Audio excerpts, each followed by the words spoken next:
بسم الله والصلاة والسلام على رسول الله وعلى آله وصحبه أجمعين. Rasulullah sallallahu alayhi wa sallam fait l'enseignement concernant la nature de ban ange et aussi nous fait une écoute nature de ban djinn. Après qu'il nous fait étudier caractéristiques de ban ange et nous étudier caractéristiques de ban djinn, alors les leçons qu'on a besoin de tirer là-dedans, parce que comme on a fait dire, non, il n'y a pas fin dire pour non. Alors, caractéristique de ban ange, comment on fait dire que si ban ange possède telle qualité supérieure, de vitesse, de la force, de beauté, de pureté, qui n'arrivait pas ça, comment je me comporte vis-à-vis d'Allah, je reste toujours humble, avec toute sa bonne qualité.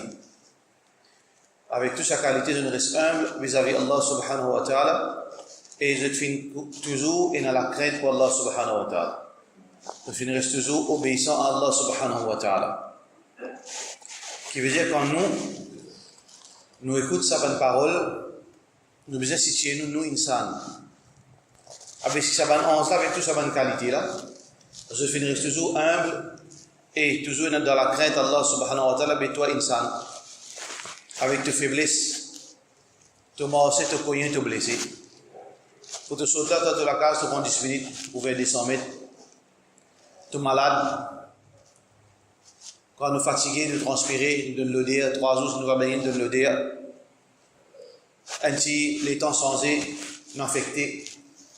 Mais si je finis soumettre à Allah, je donne la crainte pour Allah subhanahu wa ta'ala, mais toi, insan. Donc, ils ont fait qui fait toute désobéissance. Donc, il y a quelque chose qui fait nous désobéir à Allah. Donc, ils ont fait toute l'arrogance. Par exemple, quoi? Allah subhanahu wa ta'ala, il y a sa créature là. Il est 1000 fois plus supérieur qui toi dans tous les sens. Il est 1000 fois plus joli qui toi dans tous les sens, dans toute bonne qualité. Mais dans une qualité qui ne peut pas rivaliser avec lui. Mais il reste toujours humble, obéissant et dans la crainte pour Allah subhanahu wa ta'ala. Alors, ça, c'est profit qui nous supposé tirer quand nous comparons nous avec un ange, mais comment je dois obéir à Allah, comment nous rebelles vis-à-vis d'Allah subhanahu wa ta'ala. De la même façon, shaitan, djinn, tout ça va une qualité qui se tient là. Il y a une fin qui, quand nous écoutons une caractéristique de shaitan, qui fait Rasulullah sallallahu alayhi wa sallam dire nous ça, pour nous capables d'identifier ce mauvais qu'il y a dans eux, pour nous prendre nos précautions. Pour nous prendre nos précautions contre le shaitan, mais en même temps, qui nous pas vient comme un shaitan.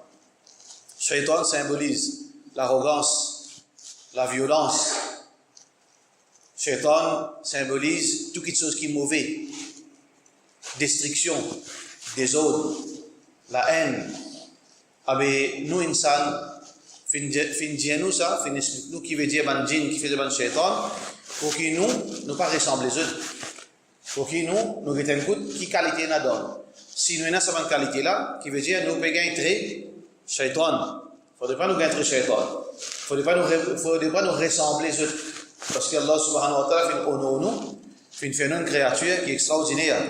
Avec qui Allah subhanahu wa ta'ala fait créer nous. وَخُلِقْتُم مِّمَّا وُصِفَ لَكُمْ. Donc, خُلِقَتِ الْمَلَائِكَةُ مِن نُّورٍ وَخُلِقَ الْجَانُّ مِن مَّارِجٍ مِّن نَّارٍ. Fait créer ange avec la lumière, fait créer djinn avec la flamme.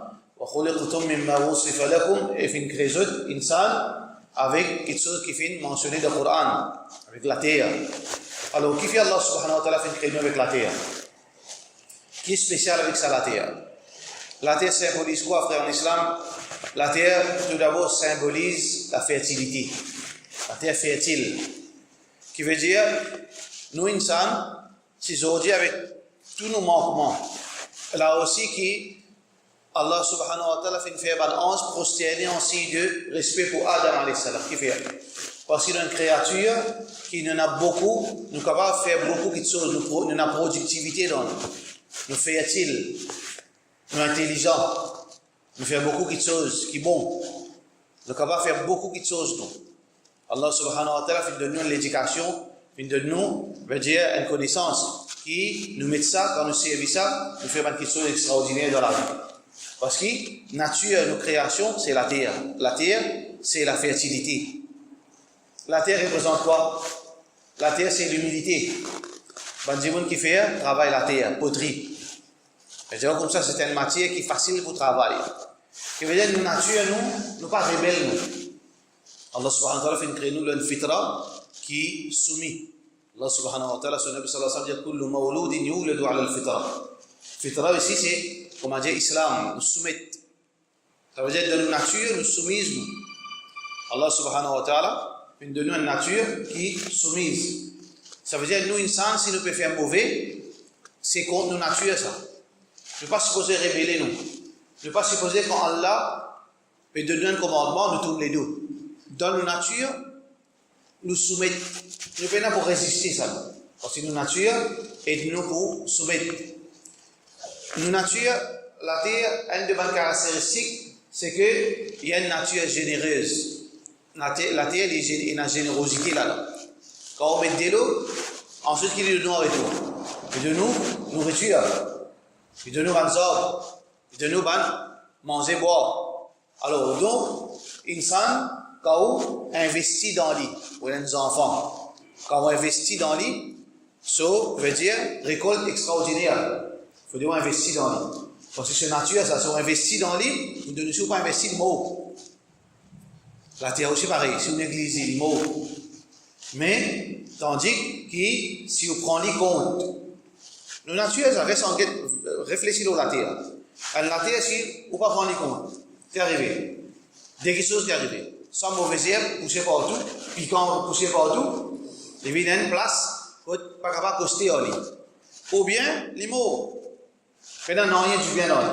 Mais quand on occupe lui, quand on occupe lui, on prend les comptes. Bon, quelque chose qui sortent. Et quelque chose qui profite tout. C'est pareil comme les enfants aussi. Ça veut dire que les enfants là, c'est une église. Madame là, c'est une église. Ou l'école, c'est une église. Ils viennent pareil comme un latte qui remplit au piquant.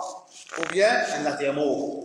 Mais si on prend les comptes, on les compte, on nourrit avec nourriture qui vient, on nourrit avec la connaissance, on nourrit avec la piété, on nourrit avec quelque chose de profitable, alors ce rendement extraordinaire. Les enfants là aussi pareil, madame là aussi pareil.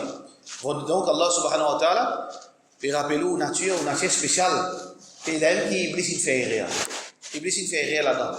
Il n'a le compas trop dans la surface. Il dit khalaqtani min nar wa khalaqtahu min tin. Tu crées moi qui fait au plus supérieur qu'il dit, tu crées l'éclater. Et il existe dans l'apparence oui, dit fait, il va entendre. Dit fait il y a arrogant, la flamme quand il commence à flamber qu'il vient. Couper, il est dans l'air, il est joli. Seulement de l'apparence, mais plus beaucoup de caractéristiques du fait, négatif, destruction, brûler, la mort, désolation, la perte. Par contre, quand nous regardons dans les détails, la terre, fertilité, l'humilité, productivité, il y a quelque chose du bien profitable dans la terre. C'est pour ça qu'il veut fait rire, c'est pour ça qu'Allah est en colère. Allah subhanahu wa ta'ala est en colère, il peut justifier quelque chose qui n'est pas justifié. Il peut justifier qu'il est supérieur alors qu'il est insan supérieur. Nous supérieurs. Mais ce qui est vraiment nous supérieurs aujourd'hui, ce qui est vraiment nous supérieurs, ou bien nous pensons nos identités. Au lieu qu'il nous confirme notre identité insane, nous pouvons faire nous confirmer notre identité en tant que démon. Qu'est-ce que nous pouvons faire? Dépend. Si nous pouvons faire ça qui reflète nos caractéristiques. Nous venons du monde productif. Nous venons du monde profiter en nous. Nous venons du monde humble, qui veut dire nous pouvons justifier la nature de nos créations. Mais si nous pouvons faire l'inverse, ça veut dire que nous pouvons rejeter le cadeau qu'Allah subhanahu wa ta'ala fait de nous, nous pouvons prendre, attribuer shaitan. Donc voilà, qui fait Rasulullah sallallahu alayhi wa sallam, veut dire sa hadith, pour nous tirer les leçons. Et surtout, frère l'islam, toute petite chose dans le Coran, dans le hadith, pour une raison ça. À tel point, nous fassirons dire que tout verset qui descend, il a un objectif avec ce verset-là. Tout verset du Coran, 114 versets, et l'objectif. Et dans le contenu, il y a beaucoup de détails, beaucoup de leçons, mais versets-là lui-même, il représente un thème principal. Donc, par exemple, Allah subhanahu wa ta'ala, Quand on descend le Coran, nous faisons dire si on prend le premier verset en surah et les derniers versets en surah, on peut gagner l'objectif qui fait Allah subhanahu wa ta'ala fait descendre sa surah. Allah subhanahu wa ta'ala, alors par exemple, Allah subhanahu wa ta'ala, surah Baqarah, Allah subhanahu wa ta'ala peut commencer because الذين يؤمنون بالغيب ويقيمون الصلاة ومما رزقناهم ينفقون. Allah subhanahu wa ta'ala because concernant les croyants, ils ont fait victoire parce que qui fait ils ont amené iman dans le détail qu'Allah subhanahu wa ta'ala fait dire. À la fin surah là qui dit آمن الرسول بما أنزل إليه من ربه والمؤمنون كل آمن بالله وملائكته وكتبه ورسله واليوم الآخر.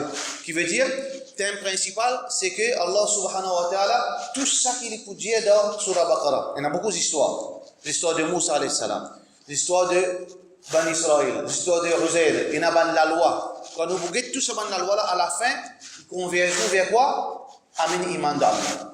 Amen iman dans le jour du Qiyamah. Amen iman dans l'unicité d'Allah subhanahu wa ta'ala. Qui veut dire Surah Baqarah représente quoi? Surah Baqarah représente l'obligation et l'instruction pour Amen iman d'Allah subhanahu wa ta'ala. Qui veut dire, même cette surah-là, dans ce complet, elle est l'objectif de là. Toute parole du Coran et de Sunna Rasulullah sallallahu alayhi wa sallam, Allah n'a pas mis ça pour nous rien dire. Chaque mot est dans son utilité dans sa place. Chaque mot est dans son utilité. Chaque phrase, chaque virgule, chaque point est dans son utilité et chaque ayat qui vient après, il veut dire est en relation avec ayat qui vient avant. Donc, nous qui nous avons fait, c'est pour ça qu'il nous fait d'abord, assis et réfléchir, mais qui fait Allah pense. Qui fait Allah subhanahu wa ta'ala fait explique nous des natures, des bandes 11, parce qu'il nous parle de grand jour, qui nous besoin de connexion nature. Non, fin donne-nous ça pour qu'il casse ça, l'arrogance dans nous. Vous avez cassé l'arrogance dans nous. Quand explique-nous qualité de bande 11 pour nous comprendre qu'il n'est pas déclaré, parce que si tu n'as pas répondu, non, toi, tu vas dernier dans nos natures, nous vas dernier dans la création. Nous faibles, nous fragiles, nous tout. Alors, pas faire l'arrogance. Nous, Iblis, pour qui nous pas tomber dans, veut dire, comparaison, pour nous pas ressembler lui. Il faut nous montrer pour nous nature, nous, pour nous capables et dans un self-esteem pour nous avons du monde correct, nous avons humain, nous avons du bien dans nous. Qui fait, veut dire, nous pas refléter ce cadeau qu'Allah subhanahu wa ta'ala fait de nous. Il faudra qu'Allah subhanahu wa ta'ala donne nous tawfiq, sallallahu alayhi wa sallam, Muhammad wa ala alihi wa sahbihi ajma'in.